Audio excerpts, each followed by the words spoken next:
Halo teman-teman YouTube, welcome back to my channel di Obrol Yuk.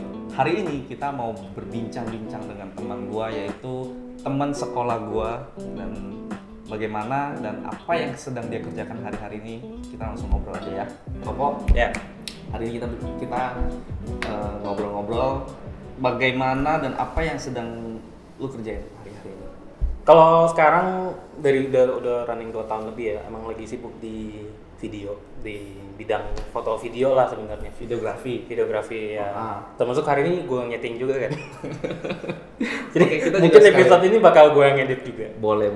Itu spesial ya. Spesial hari ini di editing sama seorang videografer yang udah bergelut berapa tahun? Sebenarnya kalau hobi, lu kan tahu dari dari SMA ya. Dari SMA dulu gue udah mulai koleksi kamera. Cuma waktu itu masih nggak ngerti kamera itu gimana cara pakainya. Yang penting kelihatan keren aja gitu. Ini ada flashnya, ada lensanya panjang waktu itu kan. Apalagi dulu zaman dulu buat foto-foto depan kaca gitu ya. Iya. Terus waktu itu cuma hobi aja, motret-motret. Dari mulai hobi. Ya sebenarnya berawal dari satu forum sih waktu itu, ngumpul terus teman-teman di sana tuh banyak bahas fotografi, hasil shootnya mereka kayak gimana.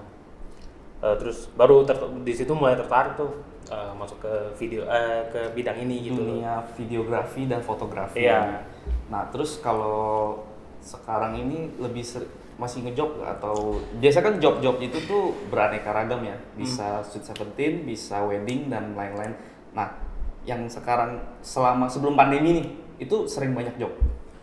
Kalau pandemi sih, awal pandemi itu dampaknya paling terasa ya. Soalnya kan event di stop, semua di stop. Jadi syuting nggak ada, event wedding pun nggak ada, mau event Sweet Seventeen pun semua nggak ada. Jadi bener-bener nge-stuck aja waktu itu, cuma bisa terima editan. Iya, kalau job masuk editan, paling ngedit video. Cuma kalau syuting total stop sih waktu pandemi awal mulai. Lu udah mulai menggeluti pekerjaan ini tuh itu di tahun berapa tuh? Kalau hobi kan udah lama. Sebenarnya kalau masuk profesional sih baru 2-3 tahun belakangan ya. 2-3 tahun. Jadi awal mulanya tuh dari dulu kan foto sebenarnya. Dari foto terus lama-lama tertarik sama video gitu. Nah, pas tertarik sama video ini juga itu ada satu case yang mengharuskan gue belajar gimana cara ngambil video gitu. Oh, nah itu lu belajar otodidak atau lihat di YouTube kah atau gimana? Semua otodidak. Awalnya sempat kepikiran ya, kayak mau ikut kelas gitu, kelas foto. Ternyata makin kesini malah lebih tertariknya sama video gitu loh. Emang video dan foto itu dua hal yang berbeda? Kalau Kan untuk sama-sama menggunakan kamera. Kalau untuk settingan dasar sama, cuma bedanya video itu misalnya kalau foto itu gambarnya berhenti, dia nggak gerak. Kalau video itu kumpulan beberapa gambar yang bergerak gitu loh. Sebenarnya sama aja kan. Jadi settingan dasarnya kurang lebih sama. Nah, kenapa gue bisa belajar video? Karena dulu ada satu case yang mengharuskan gue belajar. Jadi waktu itu kita baru mulai mau masuk profesional kan, baru masuk mulai nyari klien gitu kan. Dapatlah satu klien itu, waktu itu gue masih megang foto. Lu masih seorang fotografer? Iya, gue masih megang foto. Habis itu di job itu mengharuskan ada video juga. Jadi mau nggak mau kita cari videografer kan. Ada satu videografer gitu. Pertama awal itu kita sempat jelasin, ini kita baru mulai loh. Jadi masalah budgeting dari awal itu kita agak ngepres. Jadi sempat ngomong ke videografer begitu. Pertama dia oke. Terus untuk event ke selanjutnya itu tiba-tiba berubah gitu kan. Dia minta bayaran yang lebih mahal, padahal nggak masuk budget kita lah, soalnya kan kita baru mulai kan waktu itu, baru banget mau jualan ke klien. Terus Jadi ya karena gue pikir kalau misalnya di dunia jasa itu kan kadang foto lebih murah daripada video, kadang kan. Betul. Jadi salah satu caranya ya mau nggak mau gue belajar video dari situ gitu. Itu berarti lu nge-push diri lu? Nge-push. Waktu itu pun belajar dari dasar banget gitu. Kalau misalnya sekarang ngeditnya udah pakai software A, itu ngeditnya kalau misalnya sekarang udah edit pakai software B, dulu masih pakai yang A gitu. Masih pakai yang entry level kayak gitu. Semua belajar dari otodidak. Masih pakai yang apa namanya? alat editing atau software editing yang populer lah ya. Iya, bahkan kalau ngomongin soal inventaris yang gue invest ke yang sekarang ya, itu hampir semuanya lebih ke video sih. Kayak kalau misalnya foto mungkin orang lampu flash, kamera body kan. Kalau gue tuh sampai banyak ya.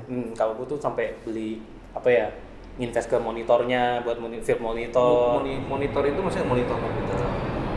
Buat suara. Bukan monitor, gue beli film monitor biasanya kayak dipakai kebutuhan videografi buat monitoring gitu kan. Jadi gue lama kelamaan sih jauh lebih tertarik ke video sih. Termasuk gue tiap hari kita belajar ya. Ini gimana cara shootnya, kok ini bisa bagus gitu. Termasuk sampai gue tertarik sama film-film Hollywood kayak gitu kan, yang bisa bawa nonton cara shoot, pengambilan gambarnya gimana, settingnya gimana. Terus sebelumnya kan lu ada tim, sekarang ini selama pandemi ini kan banyak yang terstop ya? Banyak banget. Terstop tuh habis itu tim lu itu masih nggak atau? Kalau tim sih masih, jadi termasuk salah satu Willy ini juga pernah jadi kru, pernah syuting bareng ya, pernah jadi syuting bareng waktu itu sama Pak Tarno. Kita bikin itu lumayan seru sih. Iya, iklan produk waktu itu. Soundman ya waktu itu. Iya, gue sebagai seorang soundman. Jadi gue juga kaget kenapa si Willy tiba-tiba baru kemarin gue ngontak ya, Will, lu lagi sibuk ngapain? Kemarin aja kita kayaknya cuma ngomong tentang ada teman yang meninggal di tempat ini. Terus habis itu bisa tiba-tiba aja kepikiran untuk syuting. Ya terus gue nanya, lu lagi sibuk ngapain? Tuh ternyata dia kirimin subscribe dong YouTube. Gue lihat lah, ini orang jadi podcaster di sekarang kan. Jadi baru kontak kemarin, hari ini ngobrol. Makanya di masa pandemi ini tuh kita harus kreatif, pikirin apa yang kita bisa kerjain gitu. Karena sekarang mau cari kerja juga nggak gampang kan. Iya, pandemi ini sih benar-benar berasa sih, luar biasa banget terasa. Terus kan tapi sekarang udah mulai PPKM kan udah longgar ya. Kalau sekarang udah mulai longgar, kalau peraturan ya dari pemerintah sih. Ada lah wedding, cuma masih terbatas untuk tamunya. Orang juga masih takut mau bikin acara wedding juga sih. Iya, bahkan sekarang wedding paling cepatnya itu biasanya mereka kalau misalnya wedding full day itu kan dari hotel terus preparing kan, terus dari kita subuh kayaknya. Terus kita holy matrimony-nya di pemberkatan sampai pesta utamanya sampai malam juga. Sampai malam. Sampai Nah, acara sekarang selesai. Nggak ada pesta lagi, langsung di-cut sampai selesai pemberkatan sudah selesai. Karena durasinya di-cut, budgetnya juga di-cut. Oh iya benar. Budgetnya pasti berkurang banyak ya. Nah, terus suka duka lu sebagai seorang videographer tuh apa tuh? Kalau suka duka ya, sebenarnya kalau misalnya lu jalanin bidang yang sesuai passion lu ya, itu lebih banyak sukanya daripada dukanya. Kalau capek secara fisik sih pasti. Ya pasti. Cuman nanti kalau misalnya hasil akhirnya sesuai ekspektasi lu, sesuai ekspektasi klien, itu terbayarkan dengan sendirinya gitu. Jadi kalau sesuai passion tuh nggak begitu capek sih sebenarnya, biasa aja. Berarti lu menggeluti pekerjaan ini tuh udah sesuai dengan passion lu. Lu udah oke gitu, maksudnya gue suka nih dengan ini gitu kan. Udah jadi hobi juga kan? Ya jadi hobi, terus setiap hari juga belajar. Kadang kalau senggang tuh ngikutin belajar cara ngediting kayak gini tuh gimana sih biasanya gitu. Karena di dalam satu software, kalau gua sendiri kan pakai Premiere Pro. Premiere Pro ya. Itu kalau misalnya lu mau dalamin fitur itu nggak sedikit gitu loh, banyak banget itu. Karena bahkan sampai hari ini pun masih belajar gitu gimana caranya bikin ini, bikin itu, bikin ini.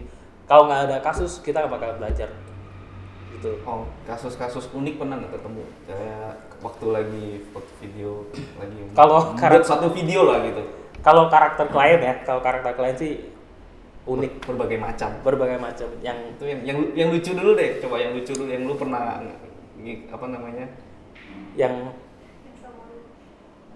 yang lucu kayaknya malu sih Pak, sama gua yang kita syuting sama Pak Tarno ya waktu itu.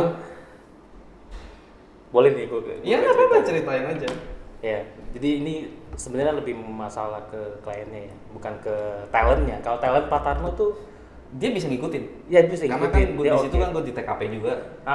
Cuma masalahnya yang lu lihat kan, lu tahu kan budgetnya si klien itu saking dipresnya sampai segimananya, sampai benar-benar nggak ada celah gitu buat nyelip gitu. Betul. Sampai bahkan untuk konsumsi ya waktu itu jadi concern kan, jadi agak konsumsi kan lu beliin juga gitu kan. untuk makanan ya gitu kan untuk makanan harusnya juga disediainnya. yang lebih proper. Oh iya betul. Nah waktu itu bahkan sampai lu tahu kita harus sampai nyari sendiri konsumsinya, Iya. kita harus sediain sendiri buat kru kita. Banyak sih kliennya, cuma balik lagi yang penting hasil finalnya klien puas gitu kan. Nah yang syuting yang lucu sih sama Patana ya, itu juga pertama kali waktu itu syuting sama yang ada grade-nya gitu kan, sama tal yang ada grade-nya artis lah kan, kayak Patano itu ketemu briefingnya juga enak. Sebenarnya Pak Tarno itu dia benar-benar ikut kita banget sih waktu itu ya. Ya Kita ngomongin apa kita briefingin dia juga kan. Ya saya ikut aja gitu kan. Cuma kadang begini, kalau kendala kita sebagai di bidang kreatif ya, kayak kita ini ketemu klien, oke kita ketemu klien bahas idenya dulu, dasarnya mau gimana, terus kita kembangin. Nah nggak semua klien tuh terima apa yang kita kembangin gitu. Mereka tetap mau stay sama konsepnya mereka gitu. Misalnya dia konsepin A, kita mau bikin jadi konsep A plus gitu, ditambahin selipin ininya selipin aja. Maksudnya kita kan yang lebih punya contoh, ini kita agak out dikit deh. Maksudnya contoh gue seorang klien gitu kan, terus ketika gue punya ide ini terus kasih tahu ke lu kan bisa kembangin. Seharusnya kan memang lu seorang videographer itu kan orang yang lebih, maksudnya kalau keunggulan di antara kreativitas pasti lu lebih kreatif gitu kan. Cuman biasanya ditolak, dituntut sih harus kreatif kalau iya. Tapi biasanya ditolak sama gua nih seorang klien gitu kan. Begitu kan maksudnya. Iya. Jadi yang kalau kayak kasus-kasus kayak gitu mau nggak mau kita ngikutin gitu. Cuma kita dari awal udah sampein konsekuensinya, nanti nggak sesuai ekspektasi loh maksudnya. Kayak misalnya dari segi pengambilan gambar, arah pengambilan gambar, talentnya mau gimana. Kadang scene juga kita tambahin gitu kan. Nah kadang kalau misalnya ada klien, tapi nggak semua ya, hampir 80% lah kalau misalnya kita kembangin klien oke. Sisa 20% itu kadang ada klien yang nolak tetap dengan konsep dia sendiri karena ada SOP. Jadi kalau misalnya dari perusahaan kan mau buat suatu iklan, maunya sampai segimana, kita nggak bisa nuntut iya, harus begini juga. Mau nggak mau ngikutin dia ya. Mau nggak mau ngikutin. Terus kalau lu di selama lu bekerja di bidang ini tuh udah sampai keluar kota belum gitu? Luar kota, kalau banyak kan luar kota paling wedding ya, wedding pre-wedding. Jadi sebenarnya gua awalnya tuh fokusnya ke ini sebenarnya. Target awal itu tertarik sama wedding karena lu kalau menurut gue ya, lu kalau mau belajar video itu kesempatan paling bagus itu ada wedding pernikahan. Apalagi temen lu punya wedding kan. Kalau dia nggak pakai nggak pakai vendor video, itu kesempatan lu buat belajar di situ lo. Jadi kumpulin portofolio lu, nggak usah harapin bayaran dulu. Yang penting hasil lu bagus, dengan sendirinya orang bakal nyari lu gitu loh. Orang bakal lihat karya lu, ini orang bagus nih, gua hasil yang dia buat bagus. Nah, di situlah lu mulai jualan. Jadi awal gua iya benar. Ini awal lu mulai itu fee yang lu dapat itu enggak, atau bahkan enggak, waktu itu kalau foto ya, kalau foto kan udah mulai menjual. Terus yang pas belajar video, tuh awal-awal karena gua nggak ada portofolio video, gua bahkan sampai sempat posting di IG story gua bilang gue nyediain jasa videografi gratis untuk apa aja, untuk iklan produk, sampai segitunya untuk fashion. Nah jadi dari situ kesempatan gitu buat gue belajar. Misalnya dapat project, gue ada baju nih mau diiklanin, nah disitulah lu kembangin kreatif lu gimana. Kalau misalnya lu belajar, lu lihat tutorial otodidak di YouTube tanpa lu praktek kan lu nggak bisa kan. Betul. Kadang kita nyari teman buat praktek aja agak susah. Bro, syutingnya coba ya gini-gini. Nah salah satu cara gue begitu, posting kasih jasa gratis untuk awal-awal kan. Itu kesempatan buat lu belajar. Hasil lu bagus, lu upload. Itulah momen buat lu jualan. Betul. Oh jadi itu portofolio itu awal-awal tuh seperti cara memulainya ya. Dan yang menurut gue yang paling oke ya kalau mau belajar tuh di wedding. Karena wedding kita lebih bebas ngedirect. Lu harus gimana. Soalnya mereka juga lebih ngikut aja nggak sih? Dibanding kalau Sweet Seventeen gimana? Kalau Sweet Seventeen sama wedding 11-12 ya. 11-12. Jadi moodnya tuh lebih ke sinematik. Ala-ala film lah ya, sinematik gitu. Cuma kalau produk kan lebih ke show off. Produk atau iklan gitu. Iya. Jadi awal-awal belajar ya dari wedding itu udah kesempatan paling bagus. Pagi punya kenalan teman yang wedding terus lebih enak lagi kita ngadarinnya, bro gimana Nggak kalau gue tekanan. videoin lu pas ntar lu nikah gitu kan. Nah itu udah kesempatan gitu. Terus buat kita ngerjainnya juga nggak ada tekanan kan? iya nggak ada tekanan, jadi lebih enak aja kesempatan buat belajarnya. Nah, gue mau nanya nih, ada nggak sih waktu itu lu kerja, terus ketemu klien tuh yang enak banget kerjainnya gitu?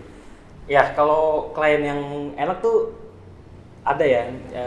Ikut aja gitu Yang sama- penting klien bukan yang penting sih. Klien mau ikut konsepnya kita itu udah enak, budgetnya masuk. Ya.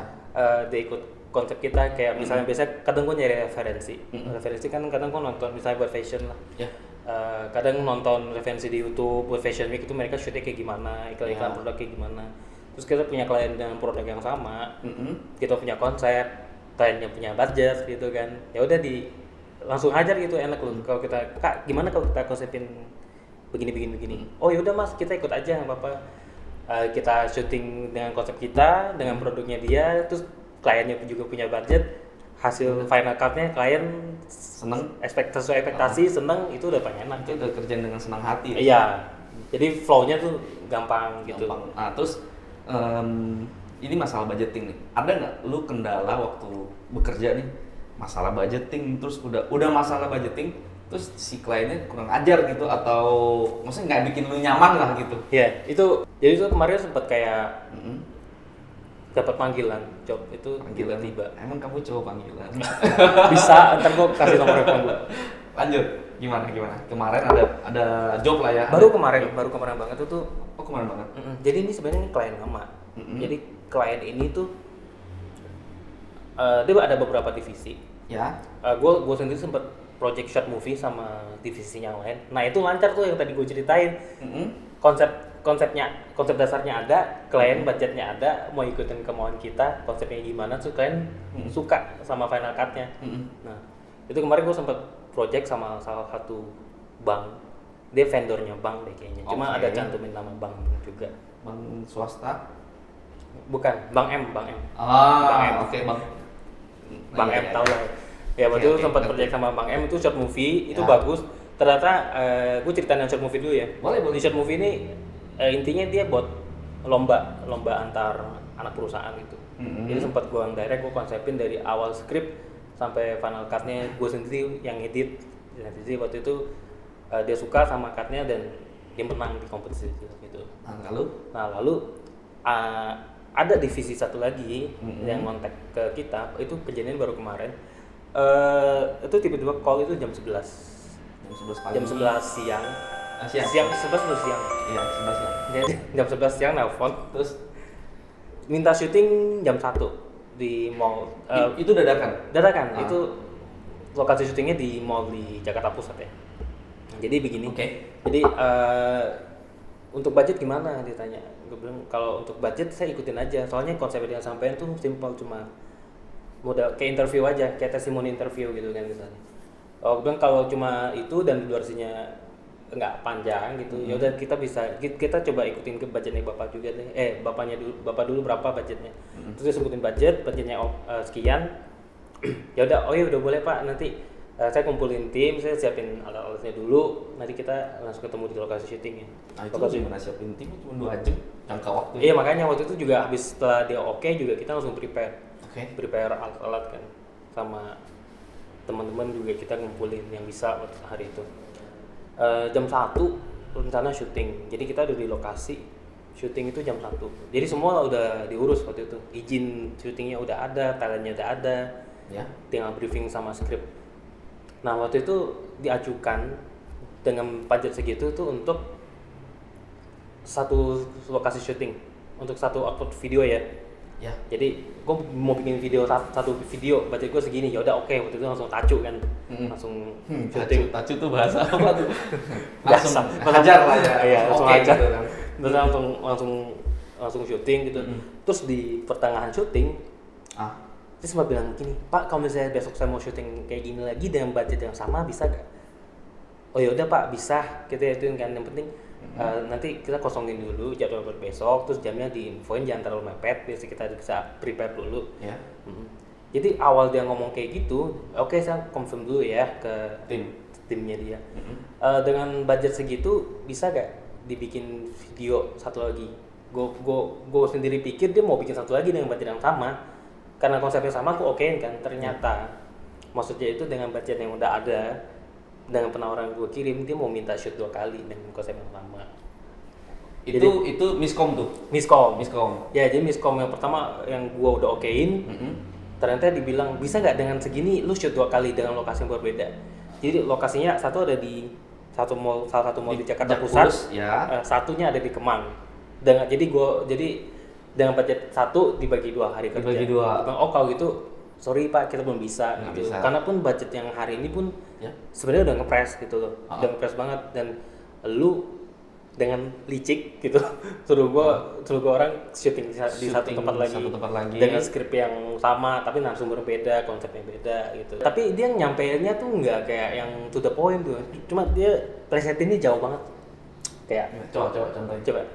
Pak, bisa gak dengan budget dan penawaran yang ada kita syuting di lokasi yang berbeda? Di awal gue nangkep, bisa Pak, nanti tinggal gue quote lagi aja dengan harga penawaran sama, besok kita syuting di lokasi B. Ternyata maksudnya, jadi bisa ya Pak, confirm ya, jadi habis ini besok kita langsung ke sana. Itu yang bikin miskom. Jadi Cuma dia maunya dana 1 tapi 2 kali syuting. Ya, gitu. Itu belum selesai syuting nih. Oh enggak, jadi kita sempat deal. Ya, budgetnya misalnya sekian, bilang Pak, kalau besok mau syuting kita bisa kasih diskon 50% untuk dari penawaran ini. Jadi Bapak cukup nambah 50% dari penawaran ini, kita bisa syuting buat besok. Oke. Awalnya di okein, di confirm. Nah, itu belum selesai. Terus pas karena dia butuh yang cepat ya, dia minta same day edit. Jadi kita syuting deal jam 11, syuting jam 1. Ya. Selesai syuting jam 3, jam 4, jam 5 lah. Ya. Itu full. Itu kita langsung edit sampai final cut. Di ngedit itu mulai lagi. Mulai kebaca lagi nih kelakuan klien itu begini. Dia gitu. ngechat lagi. Ya, dia ngechat. Jadi raw cut udah dikasih. Ya. Penempatan logo sudah dikasih. Ya. Semua udah dikasih. Wajar lah kalau misalnya ada revisi kan. Waktu itu ada revisi 7 sampai 8 poin, kita revisiin. Semua udah selesai revisi, terus baru ada info ternyata yang syuting buat besok nggak jadi, di cancel. Oke, nggak apa-apa lah gitu kan. Oke. Nah, jadi kemarin kejadiannya itu begini. Dia konsepin di editingnya itu mau pakai teksnya yang misalnya fontnya begini, teksnya muncul begini. Saya udah ikutin, cuma dari awal saya udah nyampein kan, misalnya Kak, kalau misalnya tetap kayak gini nanti hasilnya nggak bagus loh. Soalnya hasilnya tuh kayak kurang gitu. Kita syuting visualnya udah bagus, cuma kalau ditambahin animasi yang di luar itu kan jadi aneh gitu loh. Jadi gue saranin mau gak begini. Dia bilang apa-apa, ikutin konsep dulu. Ya udah, ikutin konsep dulu, konsep kita kirim, dia oke. Cuma karena dari gue sendiri, gue nggak serak sama editannya, gue ganti konsepnya. Gue kirim begini. Jadi gue tambahin warna-warni logonya, inisial warna logonya ke animasi itu. Jadi gue tambahin animasi versi gue sendiri lah, versi konsep gue. Ya jadi pas gue kirim konsep, gue kirim ini 2 konsep. Gue kirim final cut, gue kirim dia konsep. Lah ya. Gue kirim satu, gue kasih dia alternatif 1, versi dia sendiri sesuai brief, dan versi gue sendiri. Lalu gue kirim nih, gue bilang Pak, ini saya buatkan alternatif, bonus lah ibaratnya. Gue buatin alternatif untuk Bapak. Jadi kalau Bapak mau pakai nggak apa-apa. Cuma ini di luar script ya Pak. Untuk fontnya saya ganti, animasinya saya ganti, itu kan editingnya. Oke, terus tinggal lama di preview sama dia. Terus saya bilang, wah saya tertarik nih sama ini nih. Ini bagus juga. Boleh gak ini jadi aset saya buat perusahaan saya yang satu lagi. Jadi Bapak tolong hilangin logo watermark ya, sesuai yang di request di brief dong. Jadi watermarknya itu watermarknya lu atau enggak, jadi perusahaan yang satu? jadi di briefnya dia tuh mengharuskan watermark Bank M. Sedangkan ini kan dia kan vendornya Bank M kan. Iya. Jadi dibilang boleh gak lu hilangin logo Bank M, masukin logo gue. Jadi dia punya aset. Jadi video itu jadi punya aset, jadi punya 2 orang gitu. Iya. Punya si Bank M sama punya dia. Maksudnya nggak boleh begitu. Iya, gue bilang karena gue sendiri kesel ya, maksudnya gue bilang kita kerjanya sesuai penawaran aja Pak. Jadi karena penawarannya output satu videonya satu, saya tetap kerjain satu video ini. Iya, sesuai brief, gue bilang kan. Ya. Cuma kalau alternatifnya Bapak mau pakai nggak apa-apa, saya cuma ganti animasi sama font saya bilang. Untuk penempatan logo dan brief dan lain-lain tuh sama. Iya. Terus. Jadi dia cuma jawab, oh baik gitu kan. Dia cuma jawab kayak gitu. Terus kalau misalnya kita sebagai tim dan dari vendor itu Iya. minimal ekspektasi ada minuman lah, Air putih lah. air putih. Itu nggak ada, jadi mereka coffee break, kita lihat dari coffee. Serius? Ya, tim kita lihat